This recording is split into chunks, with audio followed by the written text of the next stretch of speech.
నమస్తే తెలుగు న్యూస్కి స్వాగతం.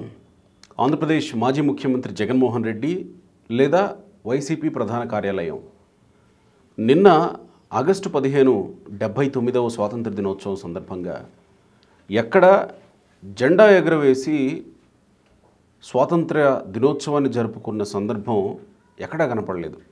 మీడియాలో కానీ, అఫీషియల్ సోషల్ మీడియాలో కానీ, లేదా ఈరోజు వచ్చిన పేపర్లలో కానీ ఎక్కడా కనిపించలేదు. సరే, కనిపించకపోయినంత మాత్రాన చేయకుండా ఉన్నట్ట అని అంటే, పోనీ జగన్మోహన్ రెడ్డి అఫీషియల్లో లేకపోతే వైసీపీ అఫీషియల్లో కాకపోయినా ఆ కార్యక్రమంలో పాల్గొన్న ఎవరైనా ఎక్కడైనా, లేదా వైసీపీని భుజాల మీద మోసే నాయకులు కానీ కార్యకర్తలు కానీ ఎవ్వరూ ఎక్కడా ఎలాంటి పోస్టింగ్ చేయలేదు నిన్న కానీ ఈరోజు కానీ. అంటే ఖచ్చితంగా ఆగస్టు 15న ఆ మహోత్సవాన్ని జరపలేదు. మరి మాజీ ముఖ్యమంత్రికి ఆ బాధ్యత లేదా దేశం స్వాతంత్ర దినోత్సవం అంటే గౌరవం లేదా? పోనీ ఉండాలని రాజ్యాంగంలో ఏమన్నా ఉందా? అన్ని రాజ్యాంగంలో ఉండవు. ఎందుకు స్వాతంత్ర దినోత్సవానికి దూరంగా ఉన్నారు జగన్మోహన్ రెడ్డి? పోనీ ఏమన్నా పిలుపునిచ్చారా? మేము ఈసారి స్వాతంత్ర దినోత్సవం జరుపుకోవట్లేదు, మేము నిరసన వ్యక్తం చేస్తున్నాం అని ఏమన్నా పిలుపునిచ్చారు? అలాంటి పిలుపు కూడా ఎక్కడ కనబడలేదు. కానీ ఎందుకు దూరంగా ఉన్నట్టు? బహుశా నాకు తెలిసి ఆయన తాడేపల్లిలోనే ఉన్నాడనే ఒక సమాచారం కూడా అందుతుంది. కానీ ఎందుకు జరపలేదు, ఎందుకు ఎగరేయలేదు? దీని వెనక ఏమన్నా కారణాలు ఉంటాయా? పోనీ ఏమన్నా కారణాలని ప్రకటిస్తారా? అడిసిమిల్ శ్రీనివాస్ గారు ఉన్నారు, ప్రముఖ రాజకీయ సామాజిక విశ్లేషకులు. నమస్కారం శ్రీనివాసరావు గారు. నమస్కారం అండి. మీకు ఏమన్నా కారణాలు గోచరిస్తున్నాయా దీంట్లో? మీరు ఎవరిని పట్టుకుని ఏం అడుగుతున్నారండి? జగన్మోహన్ రెడ్డి గారికి వాళ్ళ స్వేచ్ఛ, స్వాతంత్ర్యము ఇలాంటివన్నీ అట్లాంటి చిరాకలకి. ఎందుకంటే ఒక పెత్తందారీ మనస్తత్వం, అధికారం, బానిసలు తయారు చేయటం, వాళ్ళకి వేసే ముద్ద అదే బానిసల స్వర్గం అనుకోలేలా చేయటం అనేటువంటిది వాళ్ళ అభిమతం. ఇప్పుడు వాళ్ళ దగ్గర అతను అభిమానించే వాళ్ళు కానీ, అతను కూడా ఉన్నవాళ్ళు కానీ బానిసలుగా వ్యవహరించాలని కోరుకుంటారు. అతను స్వాతంత్ర దినం అంటే ఏంటండి? వలస పాలన నుండి, బానిసత్వం నుండి స్వయం పరిపాలన, స్వేచ్ఛా వాయువులు పీల్చుకోవడం అనేటువంటిది రాజ్యాంగము. యూనిటీ అండ్ డైవర్సిటీ, భిన్నత్వంలో ఏకత్వం, మన భారతదేశం గొప్పతనం, ఔన్నత్యం, ఒక హిందూ జీవన విధానం, ఇవన్నీ అతనికి ఎందుకు నచ్చుతాయి? మీరు ఎందుకు అనుకుంటున్నారు అతన్ని? అతను మామూలు సమాజంలో జీవించే సంఘజీవిగా ఎలా చూస్తున్నారు అతన్ని మీరు? చాలామంది ఇంద్రజాలికలు ఉంటారు, కనికట్టు చేసే వాళ్ళు ఉంటారు, మోళీ ఇంట్రెస్ట్ ఉంటారు, వాళ్ళల్లో మోళీ చేస్తూ ఉంటారు, అలాంటివి అంటారు. ఇది స్టేజ్ మీద ప్రదర్శన చేస్తే ఇంద్రజాలము, రోడ్ల మీద చేస్తే మోళీ కనికట్టు, జేబులు కత్తిరిస్తే పిక్ పాకెటింగ్ అంటారు. దీన్ని పిక్ పాకెటింగ్ చేసినప్పుడు కూడా నైపుణ్యం ఉంటుంది, ఉండదా? నీకు తెలియకుండా నీ కసక్కని కట్టు కదా, వాళ్ళు ఒళ్ళే కూడా కడక్కని కట్ చేసి పట్టిపోతారు. వాళ్ళు ఆయా ప్రాంతాలను బట్టి, పాత్రలను బట్టి, ఆ వేదికను బట్టి వాళ్ళ టెర్మినాలజీ మారద్దు అంతే. అందులో ఒకటితను ఇప్పుడు భారతదేశం ఎలాంటి వాడైనా 3 రంగుల జెండా, కనీసం స్వాతంత్ర దినోత్సవం ఆగస్టు 15 రోజుని, లేకపోతే కాన్స్టిట్యూషన్ డే జనవరి 26ని మనందరికీ ఒక రకమైన భావోద్వేగం ఉంటుంది ఖచ్చితంగా. ఎందుకంటే మేము స్వాతంత్ర్యం వచ్చిన తర్వాత పుట్టిన వాళ్ళం, మీ తర్వాత ఇంకా మా జనరేషన్ గ్యాప్ ఉంది. మీకు స్వాతంత్ర్యం వచ్చినప్పుడు జనరేషన్ అయితే ఇంకా విపరీతమైన పేట్రియాజం ఉండేది. వాళ్ళు ఒక రకమైన భావోద్వేగంతో ఊగిపోయేవారు. మాకు కొంచెం ఆ స్మెల్ ఉన్నా మాకు కూడా తక్కువ ఉంటుంది. మా తరానికి కూడా అది చూడలేదు. మేము విన్నాము, చరిత్ర చదువుకున్నాం, సినిమాల్లో కూడా చూసాం, విన్నాం. ఇప్పుడు తరానికి అది తగ్గిపోతూ ఉంది. వాళ్ళకి ఏంటంటే పూర్తిగా స్వేచ్ఛ వాయువులు పీల్చుకుంటున్నారు, హాయిగా ఉంటున్నారు, వ్యక్తిగత వాక్ స్వాతంత్ర్యం ఉంటుంది, జీవించే హక్కు, అసలు మన ప్రాథమిక హక్కులు.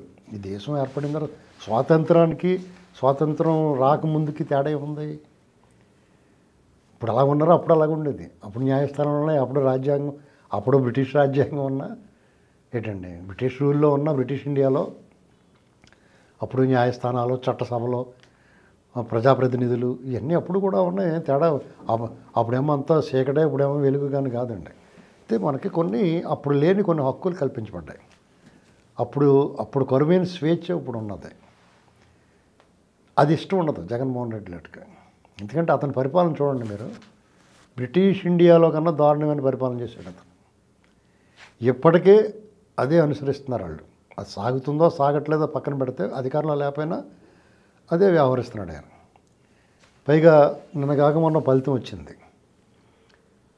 పులివెందుల జడ్పీటీసీ ఫలితం. అది కూడా కృంగదీసి ఉంటుంది. గత సంవత్సరం అతన్ని ఈ రాష్ట్రం అంతా కూడా చీకొట్టి అతను పీడ వదిలించుకుంది.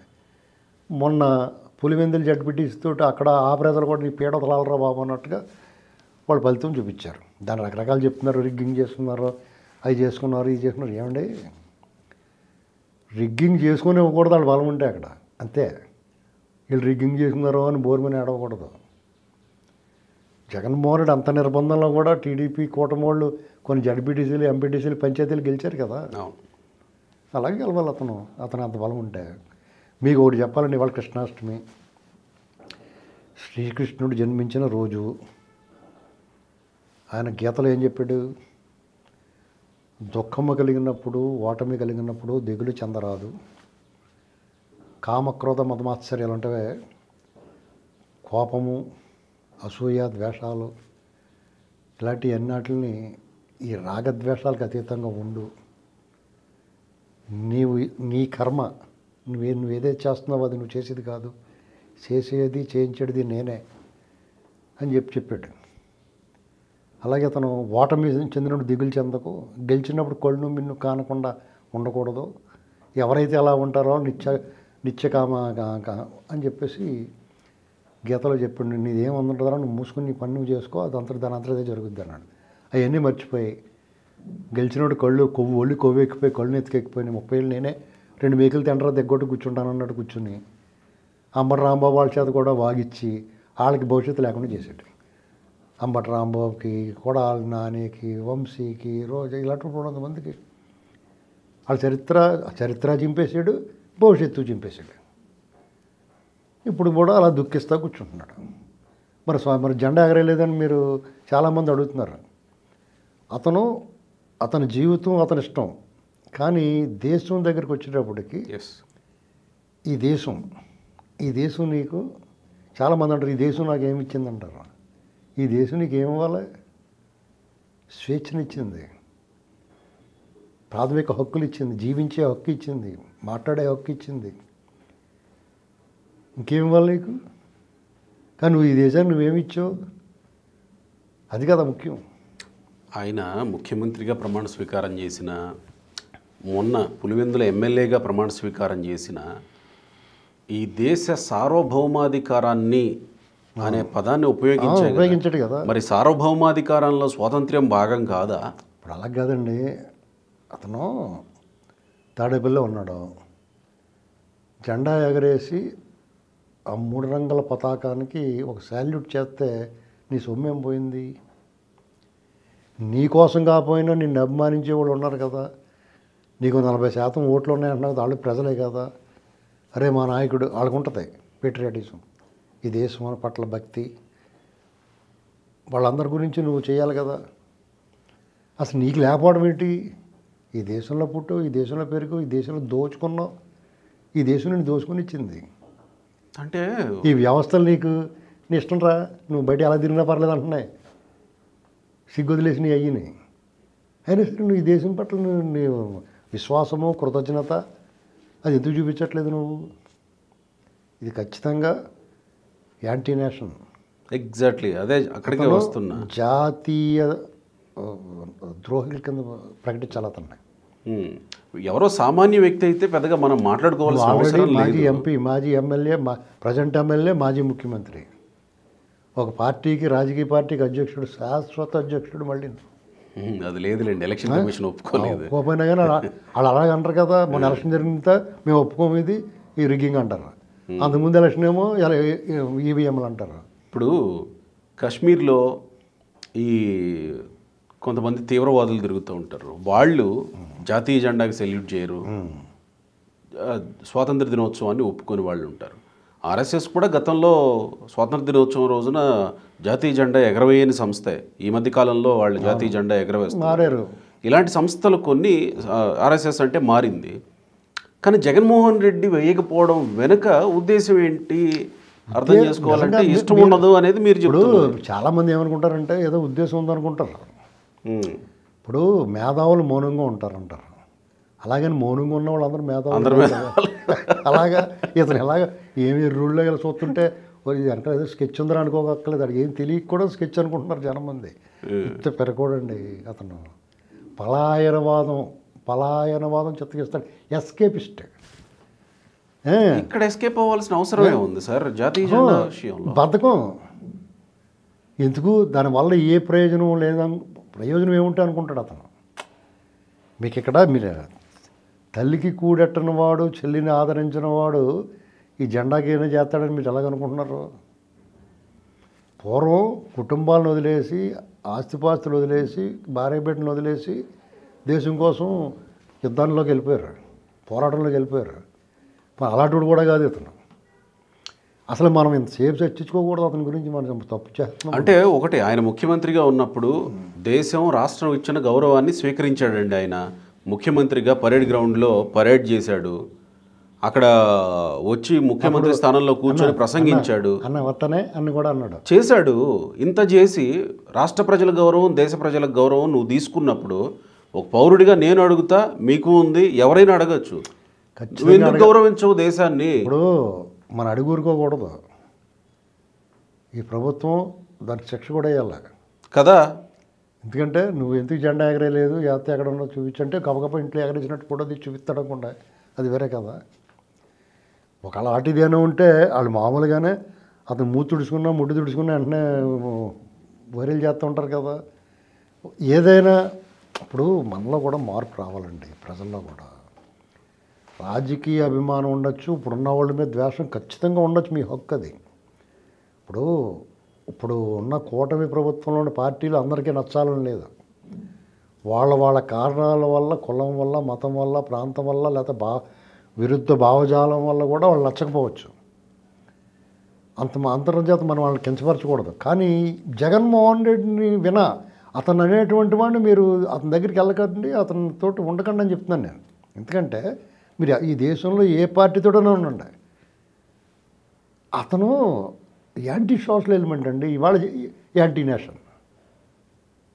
అటువంటి వాడితో మీరు ఎలాగ శైలి అవుతారు, అతనితో కలిసి ప్రయాణం చేస్తారు? ఎవరైనా అతని నాయకత్వం ఎలాగ అంగీకరిస్తారు? అతని నాయకత్వాన్ని వాళ్ళ అనుచరులు అంటే పనివాళ్ళని కాదు, అతను అనుసరించి వాళ్ళని ఫాలోవర్స్, ఆ అనుచరులు కూడా అతన్ని ఇప్పుడు వదిలిపెట్టాలి.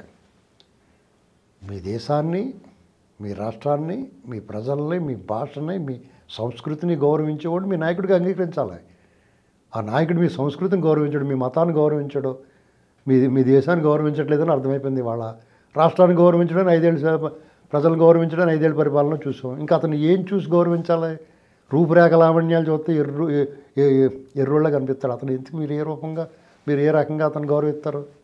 ఇప్పుడు ఒక మనిషిని మనం ఫాలో అవ్వాలన్నా ఇప్పుడు సినిమా హీరోలు ఉంటారు. సపోజ్ ఒక హీరోని అభిమానిస్తున్నారు అనుకో, చిరంజీవి గారు డ్యాన్సులు బాగా చేస్తాడు, ఫైటింగ్ బాగా చేస్తాడు, జుట్టు అది ఇలా ఎగిరిది, అతను మోటార్ సైకిల్ మీద వెళ్తుంటే అనుకుని అభిమానిస్తారు.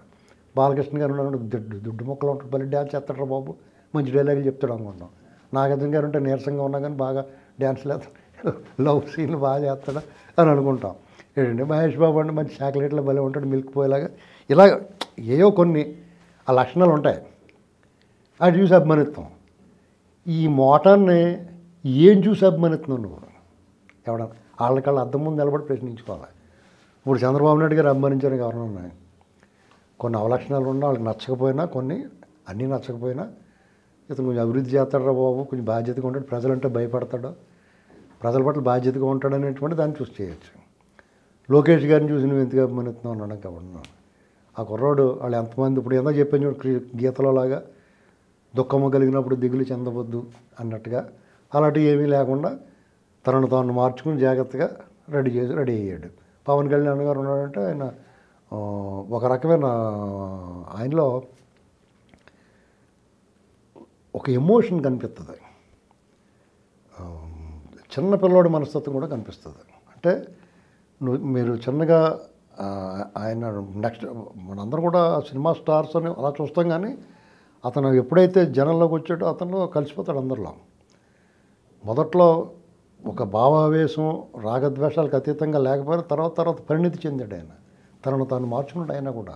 నిన్న ఒక దృశ్యం నాకు చాలా ఇదిగా అనిపించింది. ఏదన్నా వాళ్ళ ముగ్గురు, అవునవును, ఒక్క మాట, వాళ్ళ ముగ్గురు వెళ్ళిపోయి ఆ వీధుల్లో వేసే ఆ బల్లలు ఉంటాయి కదా, సిమెంట్ బల్లలు, వాటి మీద కూర్చొని ఆగస్టు 15 రోజున సరే డెఫినెట్గా వాళ్ళు చాలామందికి నచ్చవచ్చు, చాలామందికి నచ్చకపోవచ్చు మీరు అన్నట్టు, కానీ ఆ దృశ్యం చూసినప్పుడు మాత్రం అరే నాయకులు అంటే ఇలా ఉండాలి కదా ఇప్పుడు మీకు అని అనిపిస్తుంది ఖచ్చితంగా. మీకు ఎలా ఉంటుందంటే అండి, ఇప్పుడు పవన్ కళ్యాణ్ గారు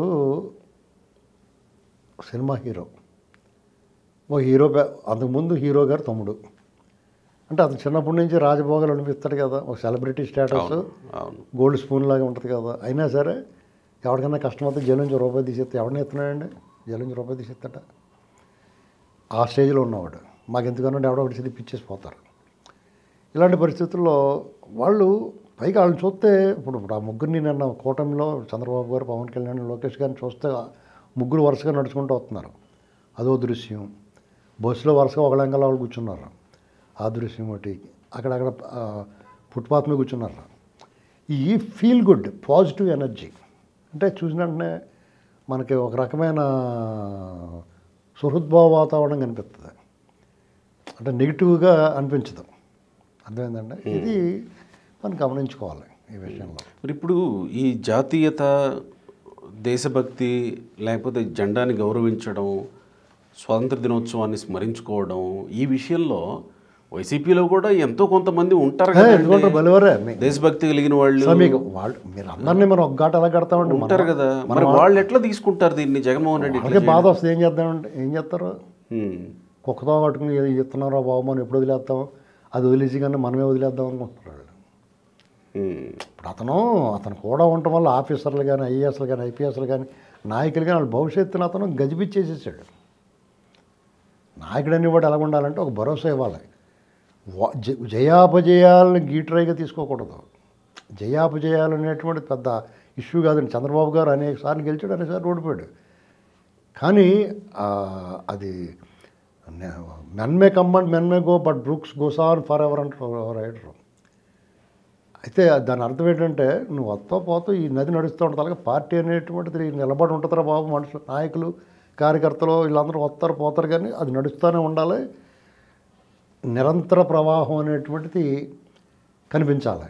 ఇది ఎప్పటికప్పుడు ఈ తేడాగా కనిపిస్తుంది. ఇది ఏదో తేడాగా ఉంది అంటే బ్రహ్మానందం గారు అలాగా కనపడుతుంది. ఇది అది సార్ ఏమైనా మీరు జగన్మోహన్ రెడ్డి నుంచి జెండా ఎగరేయటం, చాక్లెట్లు పంచి పెడతాం ఇలాంటివి ఎక్స్పెక్ట్ చేయకండి.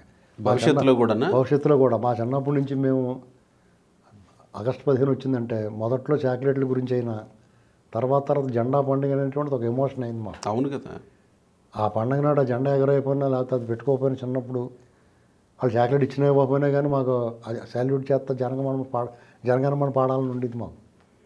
అదొక అలాగే అలవాటు చేశారు. తర్వాత ఈ స్వాతంత్ర్యము, ఈ పోరాటాల గురించి చదువుకున్న తర్వాత అది ఎంత గొప్పవాళ్ళరా మనకు, ఈ స్వాతంత్రంలో పోరాడి ఎన్ని కష్టాలు పడ్డారు, వందల సంవత్సరాలు వలస పాలనలో నలిగిపోయారు. ముందుగా తురుష్క ముష్కరులు, తర్వాత ఈ వ్యాపారస్తులకు వచ్చిన ఈస్ట్ ఇండియా కంపెనీ వాళ్ళు, ఫ్రెంచ్ వాళ్ళు, డచ్ వాళ్ళు, వీళ్ళ బారి నుంచి తర్వాత ఇంగ్లాండ్, బ్రిటిష్ రాజ్యం వీళ్ళ దగ్గర నుంచి వీళ్ళ దగ్గర కొనేసుకున్నారు వాళ్ళు, బ్రిటిష్ వాళ్ళు. తర్వాత వాళ్ళు ఒక రకంగా ఆ భారతదేశాన్ని ముక్కల కింద ఉన్న భారతదేశాన్ని ఏకం చేసిన వాళ్ళు బ్రిటిష్ వాళ్ళే. మీకు ఇంకొక విషయం గుర్తొచ్చిందా? ఆ మధ్యకాలంలో ఎప్పుడో జగన్మోహన్ రెడ్డి, జూపూడి ప్రభాకర్ పక్కనే నిల్చోండి జనగణమన పాడుతూ చచ్చూరుకున్నారు వాళ్ళు.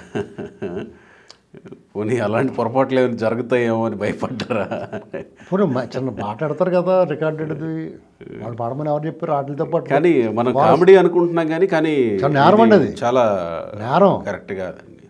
ఎందుకంటే నువ్వు దేశాన్ని, నీ జెండాని గౌరవించకపోతే నీ ఈ ఈ చిత్రం కింద నువ్వు ఎవరి ద్వారా రక్షింపబడుతున్నావు, నువ్వు ఎవరి ద్వారా గుర్తింపు, నీ తల్లిదండ్రులు పలానా వాళ్ళ అబ్బాయి అన్నట్టుగా నువ్వు భారతీయుడివి. ఏమో మరి ఇక వైసీపీ వాళ్ళు ఆలోచించుకోవాలి. Right sir, thank you. నమస్కారం.